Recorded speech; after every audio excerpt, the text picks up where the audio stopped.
Hola, muy buenas tardes. Me da mucho gusto saludarles una vez más, dándole gracias a Dios por la oportunidad de poder llegar hasta sus hogares con la palabra de Dios o donde usted se encuentre. Pues bien, hemos iniciado esta serie que se llama El Apocalipsis ya empezó, en donde con fundamentos bíblicos estamos demostrando el por qué, el cómo y el cuándo los sellos, los primeros 4 sellos, que es hasta donde ahorita llevamos, estos sellos fueron ya rotos. Insisto, no con especulaciones, no con creencias personales, sino con la palabra de Dios hemos fundamentado el por qué estas, número uno, son entidades espirituales. Número dos, cuál ha sido su objetivo. Número tres, cuáles son las estrategias que están utilizando y cuál es el propósito. Pero sobre todas las cosas, dentro de esas calamidades, dentro de esas ideologías, dentro de esos desequilibrios, hay una oportunidad para aquellos que hemos decidido creerle a Dios, creer en su palabra y sobre todas las cosas que estamos esperando nuestro encuentro con el Señor. Muy bien, si usted no ha visto esos videos, yo le invito, le exhorto a que usted los pueda ver. En la parte de abajo dejaré el link del video anterior y cada uno de esos videos tiene el link del video que le antecedió. Así que pues yo le invito a que usted los pueda ver e insisto, con la palabra de Dios coteje, no me crea a mí, vaya a la palabra de Dios. Y el día de hoy pues bueno, veremos el quinto sello.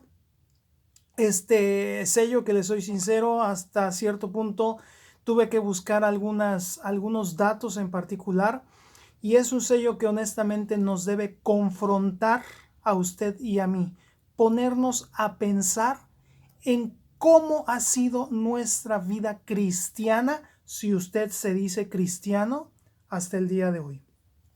Vamos por favor a nuestra Biblia.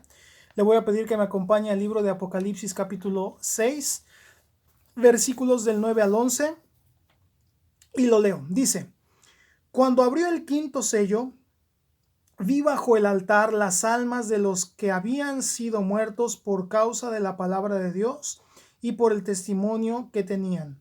Y clamaban a gran voz diciendo: ¿Hasta cuándo, Señor santo y verdadero, no juzgas y vengas nuestra sangre en los que moran en la tierra? Y se les dieron vestiduras blancas, y se les dijo que descansasen todavía un poco de tiempo, hasta que se completara el número de sus consiervos y sus hermanos, que también habían de ser muertos como ellos. Bueno, vamos a empezar a estudiar y a escarbar un poquito acerca de esto. Y lo primero que me interesa, porque es la base, a diferencia de los 4 primeros sellos, todas esas entidades espirituales están y han estado operando en la tierra. En el caso particular de este quinto sello, déjeme decirle que esto es un evento, algo que ve Juan, pero no en la tierra.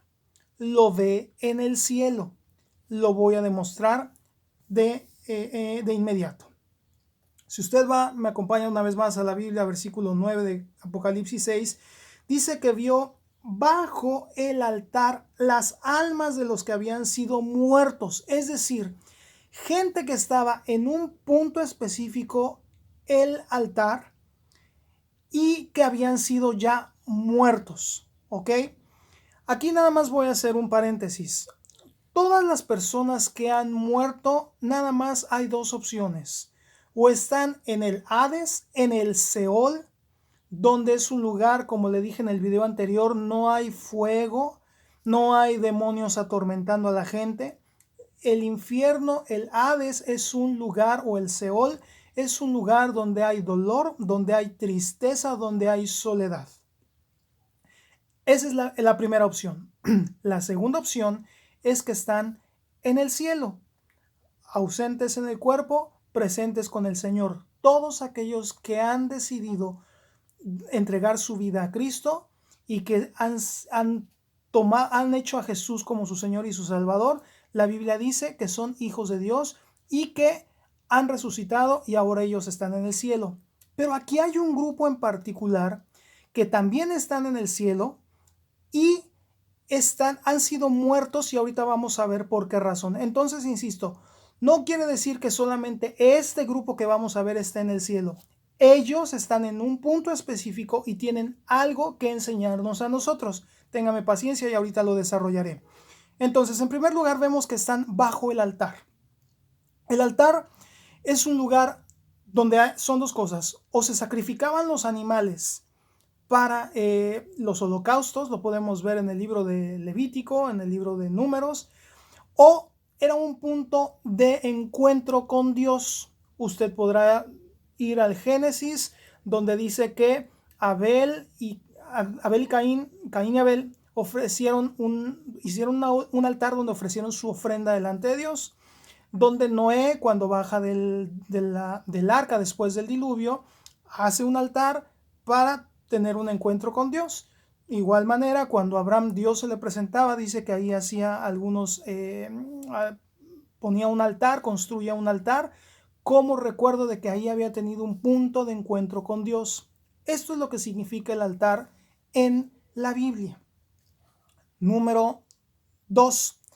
¿Cómo sabemos que esto sucede en el cielo, como le comentaba? Bueno, en el libro de Éxodo, en el 25:40, el 26:30 del mismo Éxodo, el libro de Hechos 7:44 y el libro de Hebreos 8:5 nos narra que este altar es una figura de lo que Moisés aquí abajo en la tierra hizo.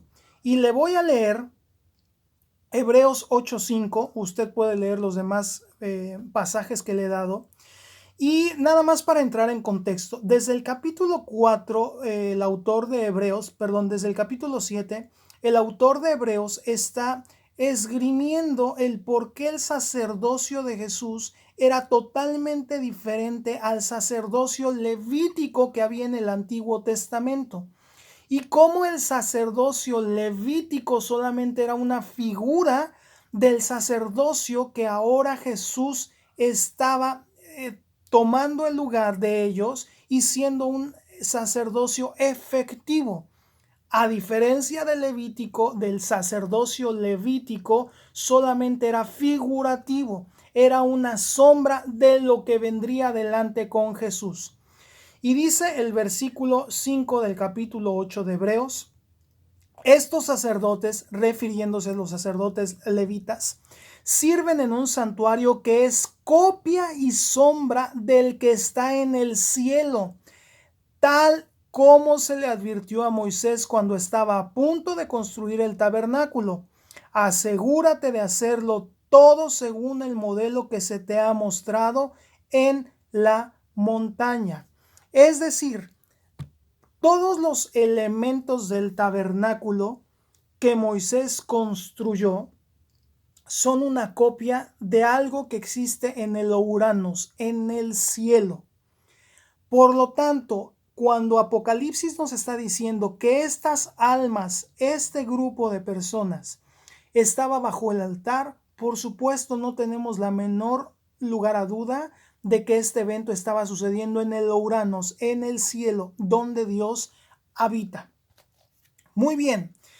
Y este grupo de personas nos podemos dar cuenta que habían sido muertos solamente por dos causas. Insisto, este grupo solamente se reúne por dos causas. Versículo 9 dice: habían sido muertos por causa de la palabra de Dios y por el testimonio que ellos tenían. Quiere decir que estas personas, por diferentes circunstancias, las cuales ahorita hablaremos un poquito de historia, habían sido muertos, sacrificados, acribillados por su fe en Cristo y por el buen testimonio que ellos tenían. Voy al versículo 10 y el versículo 10 dice: y clamaban a gran voz diciendo: ¿hasta cuándo, Señor santo y verdadero, no juzgas y vengas nuestra sangre en los que moran en la tierra? Quiero que observe usted algo. Estas almas ya estaban muertas, ¿cierto? Pero quiero que observe usted ¿Por qué razón tenían memoria? ¿Qué no se supone que la memoria nos han dicho que está en el cerebro? Y según lo poquito que yo sé de anatomía y de biología, cuando usted y yo morimos, si somos sepultados, los gusanos se comen nuestro cuerpo excepto el cerebro, ¿cierto? ¿Verdad que no? También los gusanos se comen absolutamente todo, dejándonos solamente el puro esqueleto, los puros huesos. Si usted, si alguna persona murió en algún incendio, se quemó y en algunos casos fueron cremados, las personas que fueron cremadas, absolutamente se cremó desde el pelo hasta la uña del dedo chiquito del pie, incluyendo el cerebro. Y de igual manera podría irme a lo mejor personas que murieron en alguna otra circunstancia, como sea, su cerebro se destruyó, se desintegró, murió, se lo comieron los gusanos, etc. Entonces, ¿por qué estas personas tienen recuerdos? Por una razón muy simple.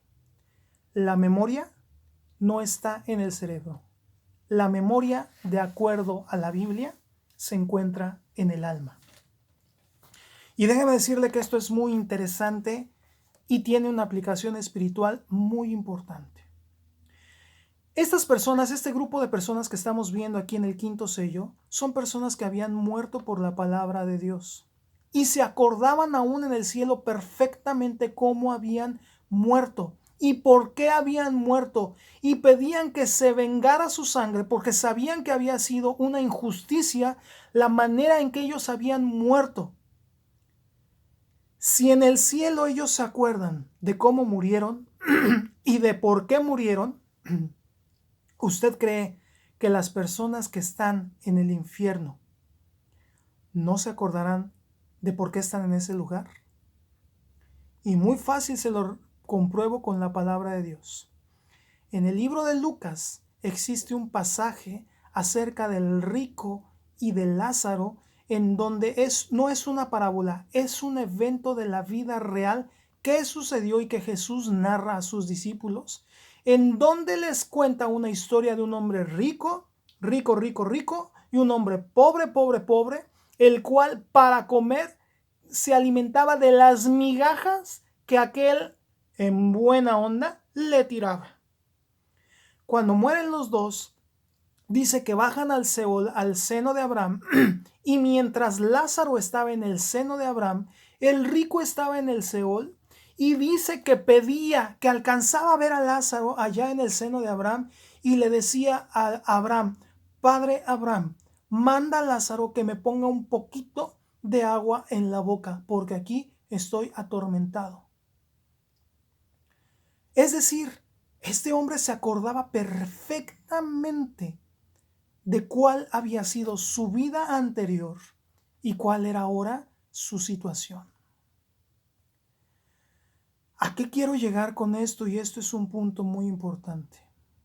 Tú que a lo mejor has estado rechazando a Dios, que te has burlado de Dios, que has blasfemado contra Dios, que vas a la iglesia y vas por pura religiosidad para que tus papás te dejen ir a la fiesta con tus amigos, para que tu esposa no te esté molestando cuando tú te vas de borracho con tus cuates, para que usted, señora, entonces tenga algún pretexto para entonces sí chantajear a su marido. Y nada más van a la iglesia por pura religiosidad. Déjame decirte que en el infierno te vas a acordar de esas cosas y te vas a arrepentir. ¿Y sabes qué es lo peor? Que ya no habrá tiempo. En el infierno te vas a acordar perfectamente de cada vez que tú veías a una mujer y la desnudabas y estabas fornicando y estabas viendo pornografía a escondidas, y vas a decir: ¿por qué no le hice caso a Dios? En el infierno te vas a dar cuenta el por qué razón estás ahí, porque no perdonaste una situación emocional que tenías, y a lo mejor cometiste un homicidio, y a lo mejor no físicamente, pero sí en tu mente sigues deseándole la muerte a fulano o a fulana de tal por aquello que te hicieron hace 20, 30, 40, 50 años, o aunque haya sido la semana pasada. y no has querido perdonar en tu corazón, no has querido quitarte esa raíz de amargura y lo único que estás haciendo es cometiendo pecado delante de Dios y no has dejado que Dios intervenga, sane y limpie tu corazón. Así que si este grupo de personas se acordaban de cómo habían muerto, ojalá no sea tu caso, que cuando estés en el infierno aún te acuerdes de esta predicación y digas, ¿por qué me burlé? ¿Por qué le di pausa, le di play, lo eliminé y mejor me puse a ver otras cosas que me divertían más? Mucho cuidado. Esto es serio. Muy bien. Regreso entonces al versículo 10. Ya vimos que este es un grupo de personas que están en el cielo, que están bajo el altar y que han sido muertos por la palabra de Dios y están reclamando el que se vengue la causa por la que ellos murieron. Sin embargo, en el versículo 11, quiero que usted escuche. Versículo 11 dice, y se les dieron vestiduras blancas y se les dijo que descansasen todavía un poco de tiempo hasta que se completara el número de sus consiervos y sus hermanos que también habían ser muertos como ellos. Lo primero que quiero que observemos es que se les dieron vestiduras blancas. Esta palabra vestiduras es tolé, sin E, S-T-O-L-E, stolé en el griego, quiere decir o significa una túnica larga como una marca de dignidad.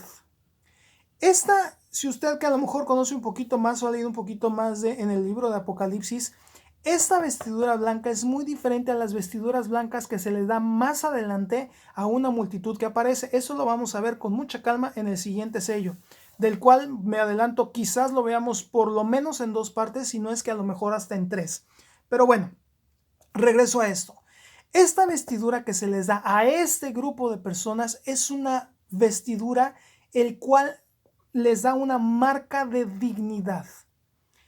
Es decir, se les dio una vestidura diferente por la manera en que ellos murieron, por la manera en que ellos defendieron con su propia vida la palabra de Dios. Y les dan 2 instrucciones. La primera es que reposen, que descansen. Aguántala, espérate tantito porque, ¿qué crees? Falta todavía un número, el cual X número solamente Dios lo conoce, de la gente que se complete.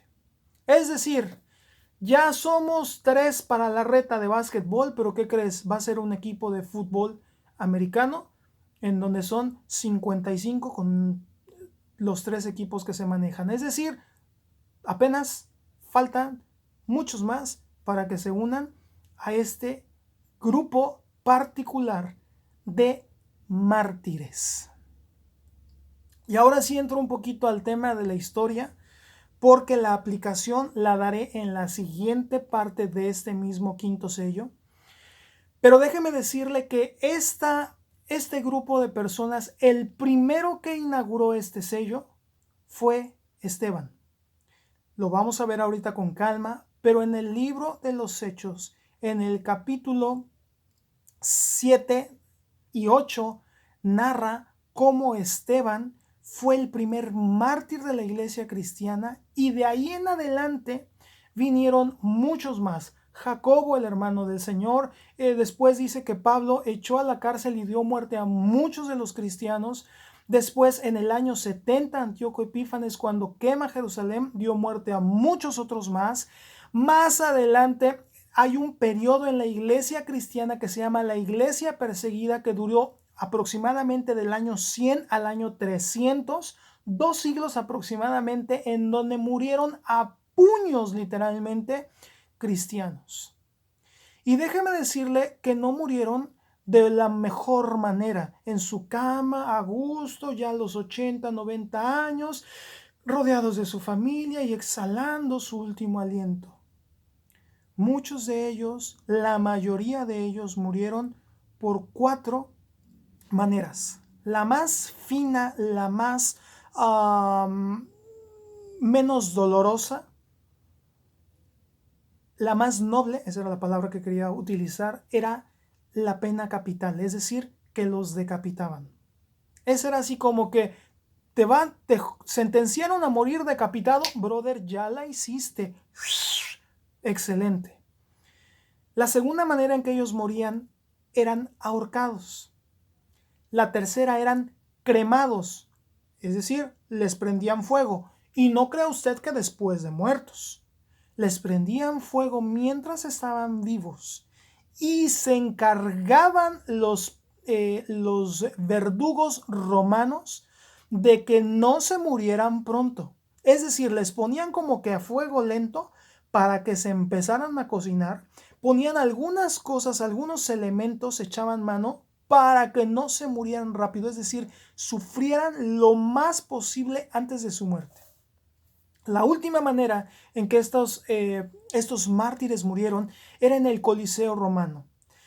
Una de dos, o a través de la muerte con los gladiadores, es decir, los enfrentaban a los gladiadores a manera de que tuvieran quizás una oportunidad para vivir, que sabían perfectamente que como no eran personas entrenadas en la milicia, pues obviamente iban a perder, pero sí les iban a dar un espectáculo a las personas que estaban acudiendo a ver todos esos shows.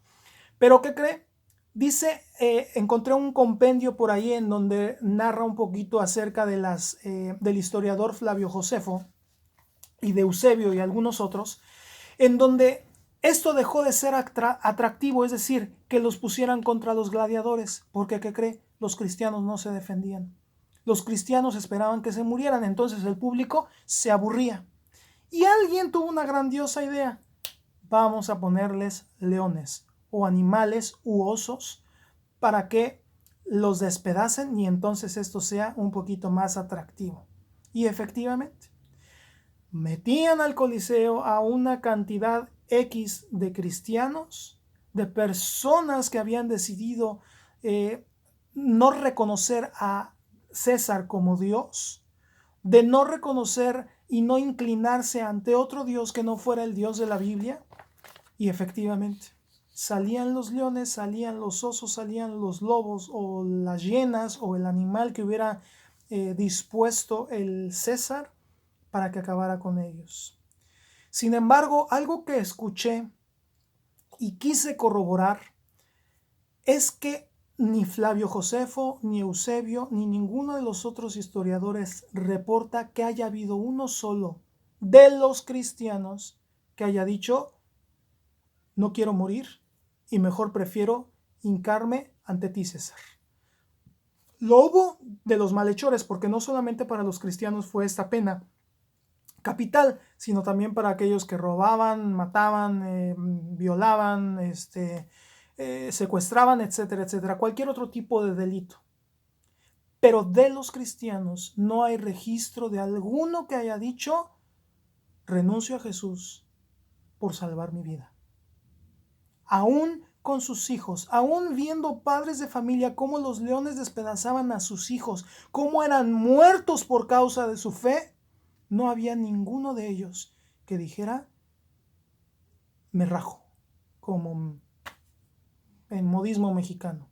Ninguno de ellos dijo no. Prefirieron morir a antes hincarse ante un hombre, en este caso César.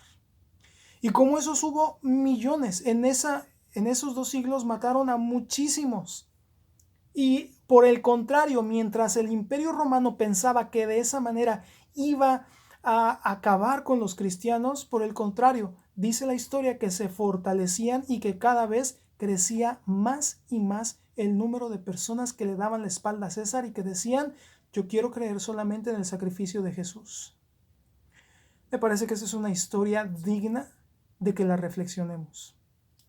En la segunda parte, con mucho gusto, vamos a hablar acerca del carácter que tenían ellos y el por qué pudieron soportar esas torturas, esos insultos, esa humillación por su Señor. Así que yo le invito a que no se pierda la segunda parte. Y sí quiero dejar una reflexión en su vida como lo dejó en la mía. Si usted y yo en este momento nos pusieran una pistola enfrente a nosotros y a nuestra familia, ¿podríamos, y sea sincero por favor, defenderíamos a capa y espada nuestra fe? ¿Sería usted capaz de dar su vida por Cristo?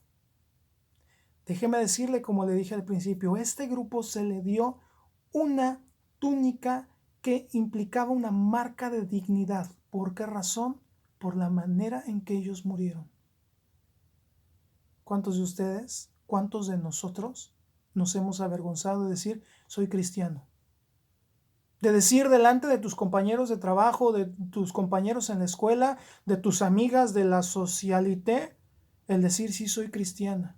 Sí, amo a Cristo. Sí, Jesús es mi Señor y mi Salvador. Sí, creo en los principios de la palabra de Dios. O, no, pues yo la verdad nada más voy a la iglesia pues para limpiar la conciencia, pues para tener información, para tratar de ser una buena persona, pero no, religioso no creas, ¿eh? No, yo, tranquilo, yo, mira, te acompaño, tú y yo somos cuadernos de doble raya. Y no te juzgo, no te critico, por el contrario, hasta acompañamos en las cosas que ellos hacen y estamos de acuerdo, porque no somos capaces de decir, aquí hay una verdad y esta verdad se llama Cristo. Y lo que tú estás haciendo es pecado delante de Dios. ¿Por qué? Porque a veces nuestro testimonio también está por los suelos y me pongo en primer lugar. No soy un ejemplo a seguir y Dios ha estado hablando en muchas áreas desde hace algún tiempo con relación al testimonio que a veces estamos dando por no tener precaución de lo que hablamos, de lo que decimos, de cómo nos comportamos.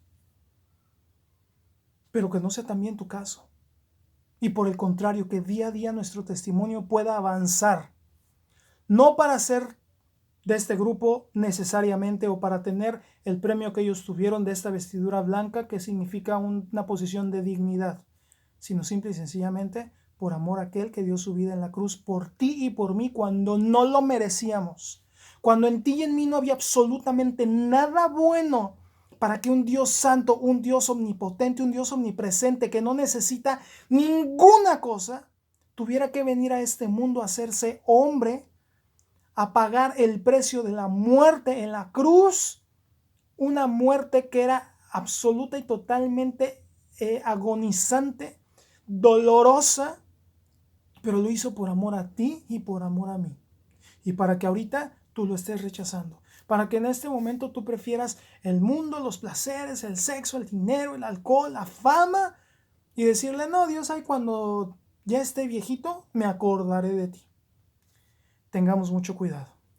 No se pierdan la segunda parte y nos vemos pronto. Gracias, Dios le bendiga, buena tarde.